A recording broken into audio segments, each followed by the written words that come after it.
up might encourage that person sitting behind the circle to decide that it's non-threatening. I'm not going to be called out for doing it wrong, and that's what I was really afraid of. When there's no expectation of performance and it's a communal activity, it's a completely different experience than they were expecting. Sometimes we're told we can't do something and we hold on to it, maybe even from childhood. That can hold us back until we're sitting outside the circle of community because we're afraid we can't do it, whatever it is. It takes courage to enter the circle and pick up a drum. It takes self-compassion to try and play with the group. But the magic often happens. The person who's been programmed to think before doing suddenly joins in. Our bodies carry that programming just as our minds do, but our bodies can bring us to new spaces that are brave and courageous. Our bodies and spirits move at the speed of trust, and a brave space, like a drum circle, can allow that movement to flourish. Now please rise in body or spirit to sing our next song, For All That Is Our Life. It's number 128 in the gray hymnal.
The next reading is by Teresa Honey Youngblood.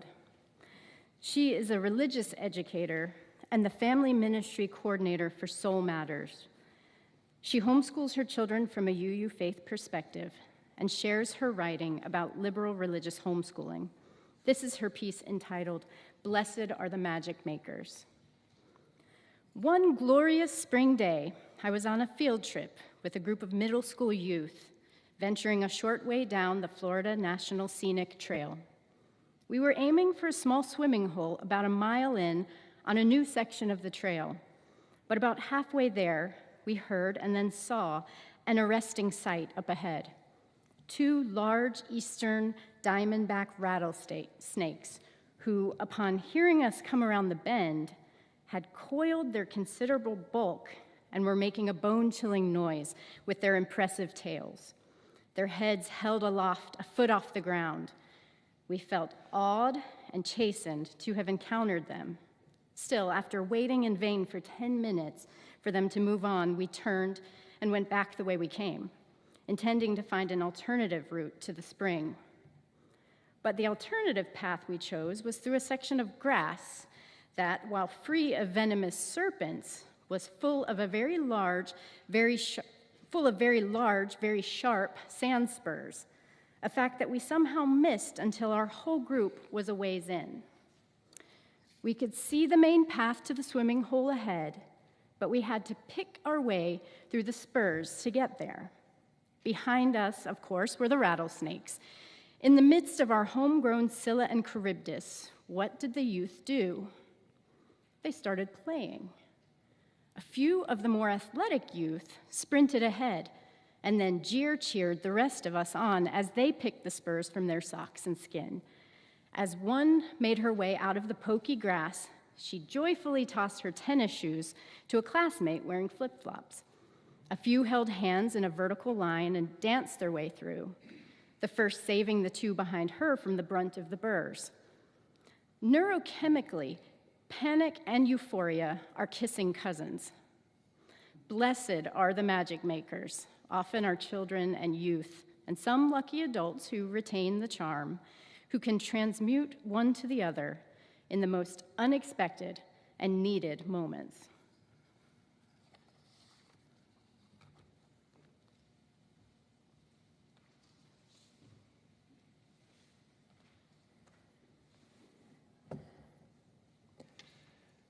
When was the last time you played, really played? It took me a moment to come up with that answer for myself. It was the last time I played with one of my grandchildren. My grandkids are still at the age where play is natural behavior, not something they think about or plan to do. And isn't that wonderful? What separates us grown-ups from children is their ability to play without feeling self-conscious, without looking around to see who might be looking. They play without limit until they run out of energy, get distracted by something, or an adult tells them to stop. I hope you haven't forgotten how it feels to play like a child, to laugh and just lose yourself in moments of joy. Somehow it doesn't come easily to me anymore. Maybe you're often too busy to play. Or maybe you're spending hours with a video game console in your hands. That's the kind of play you can do without. But I'm here to make the case that play can be an antidote to worry in challenging times. We don't need a pile of leaves or electronic toys or bubbles or playmates to play. Many things count as play. If we only had snow on the ground, that would give us a great opportunity to play, alone or with others. Wandering the woods without a destination counts as play. So does dressing up for Halloween, or playing fetch with a dog, or doing something creative like art or music or crochet or writing poetry, just for pleasure. Old guys around a chessboard in the park, they're playing.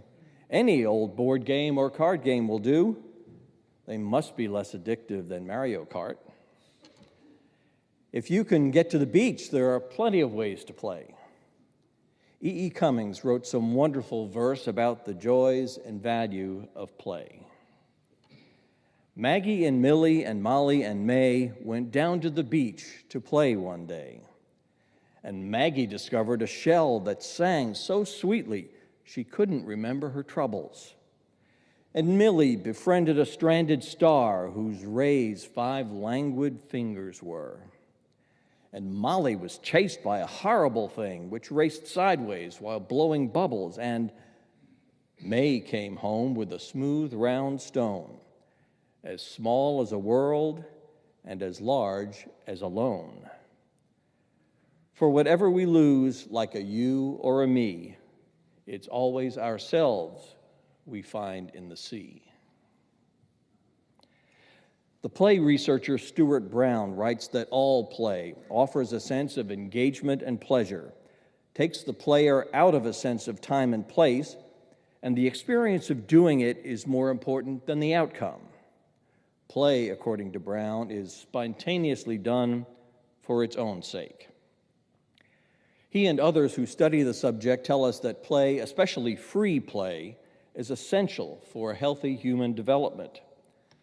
The flip side of that is that people who have committed heinous crimes are often found to have been denied the opportunity early in life to play as children normally do. In almost all cases, their play was severely restricted.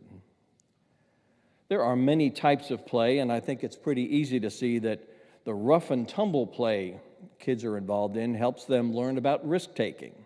And there's emotional growth in learning about the consequences of taking risks, especially physical ones. Yes, you parents know the importance of having Band-Aids and ice packs around.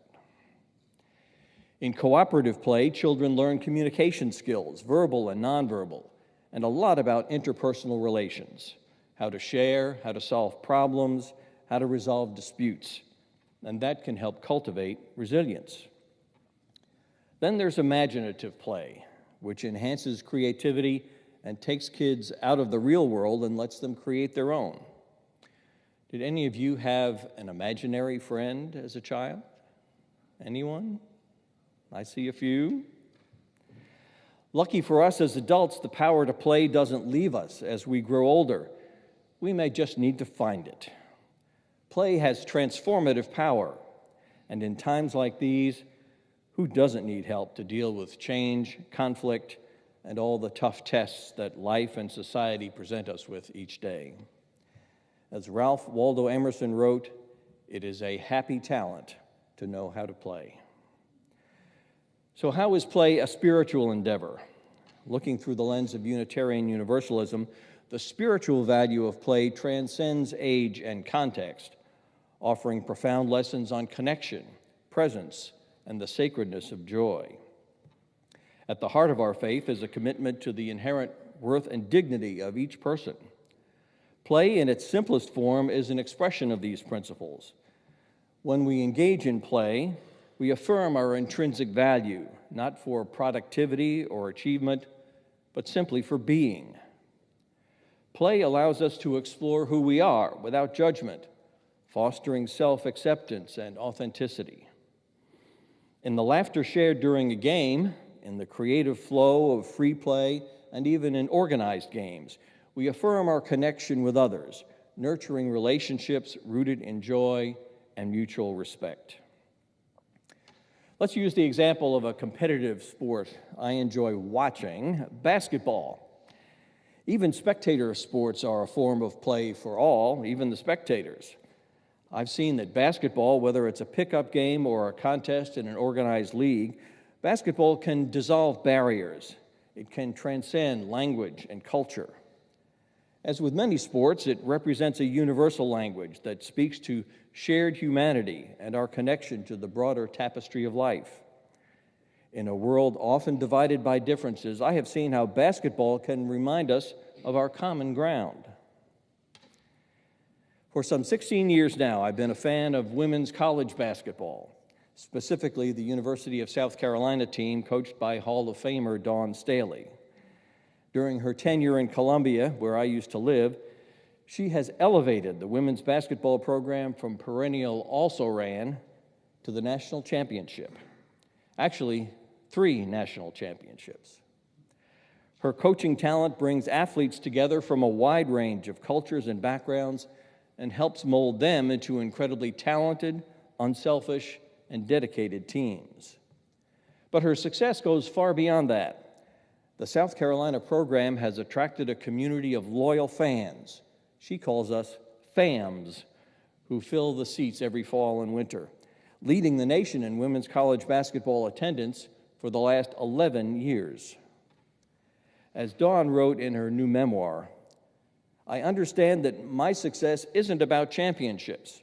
It's about bringing together people who were once, and in some ways still are, divided. It's bigger than basketball." In the state where the Civil War began and Jim Crow is still a memory for many people, Dawn's Gamecocks are a powerful force creating community. The FAMs I meet at games are of all ages, and from across the spectrum of color, class, and gender. Talk about transformation. That's what Dawn Staley has accomplished. It doesn't take a leap of faith to understand the power of play. Spiritually, play invites us into the present moment, a practice central to many spiritual traditions. In play, we lose ourselves not in escapism, but in full immersion. Time bends, worries fade, and we find ourselves wholly involved with the now. This mindful presence can lead us to insights about ourselves and our world in ways that structured contemplation may not. If we can tap into the power of play, it can help us navigate our ever more complex lives. Think about it. Wouldn't you rather deal with joyful, creative people than those who go around like Eeyore the donkey with a perpetual cloud over their heads? I know I would. I don't think it's too much of a stretch to see play as a sacred act, an embodiment of our UU principles and a reflection of our deepest values. It fosters connection, nurtures the spirit, and illuminates the profound in the seemingly simple.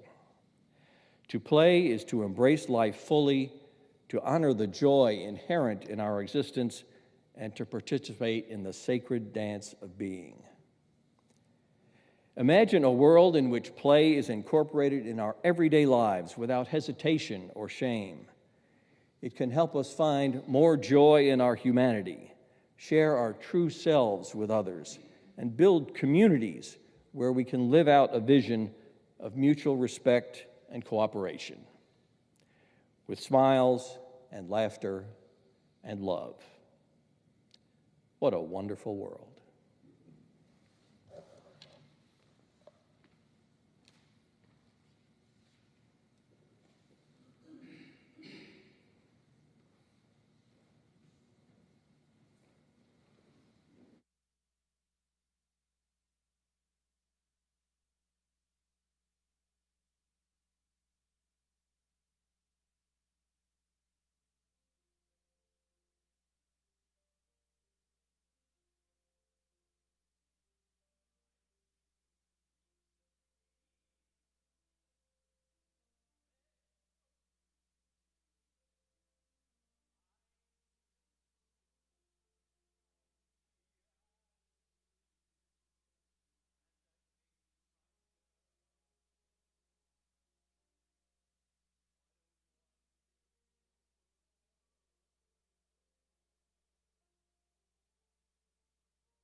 Generosity is at the center of our mission and vision, and it is through generosity that we live our values out loud.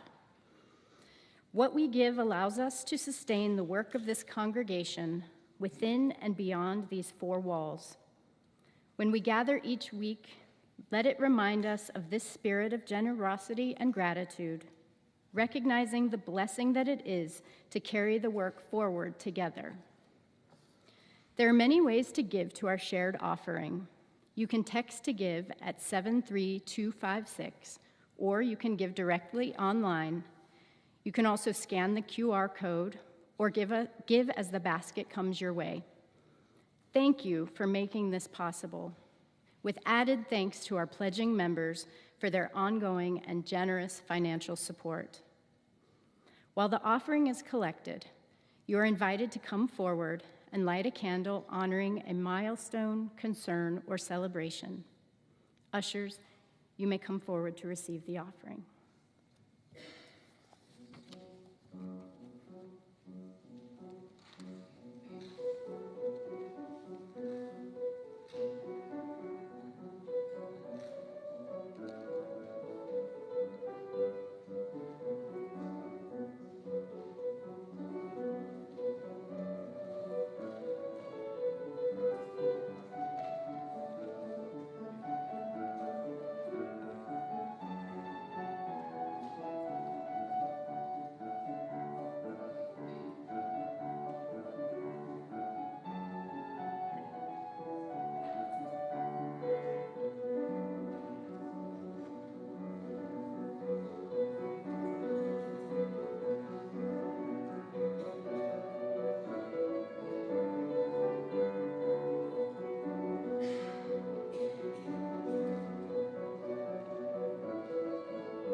Please join me in a time of contemplation.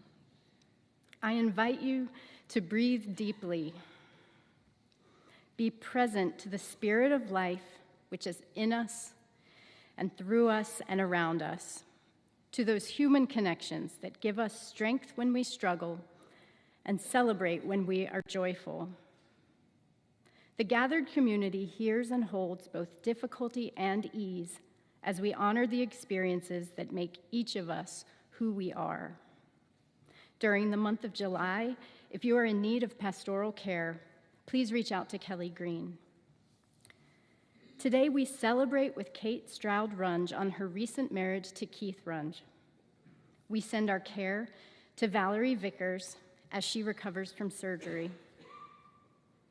And now, please join me in a moment of silence as we honor all of the concerns shared today and those that remain in our hearts.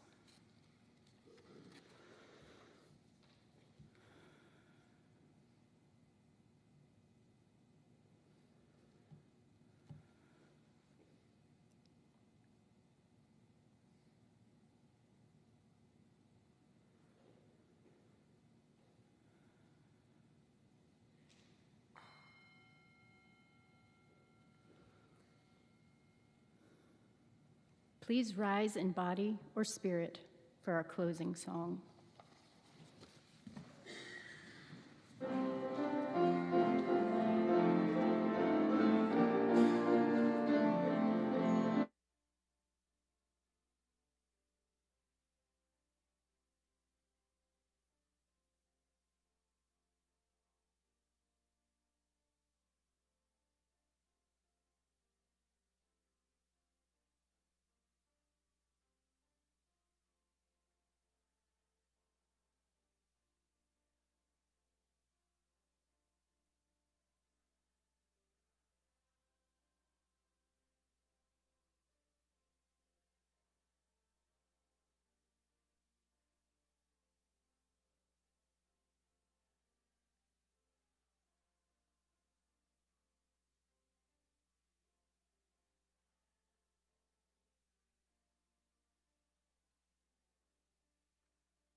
And maybe today we can add there'll be playing in that land. As we conclude our service, I want to thank all the volunteers who help make Sundays happen here at the UUCC. The AV folks in the booth, the coffee servers, the ushers, the greeters, the RE volunteers, and everybody else that I have left off of that list. Also thanks to Doug C., our soloist. Scott Weitzel, our accompanist. And to all the other staff members who are working with us this Sunday.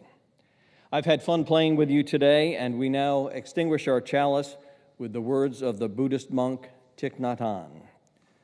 Sometimes your joy is the source of your smile, and sometimes your smile can be the source of your joy. Now please join me in reading the words on the screen. We extinguish this flame, but not the light of truth, the warmth of community, or the fire of commitment. These we carry in our hearts until we are together again. Please be seated for the closing music, and keep smiling.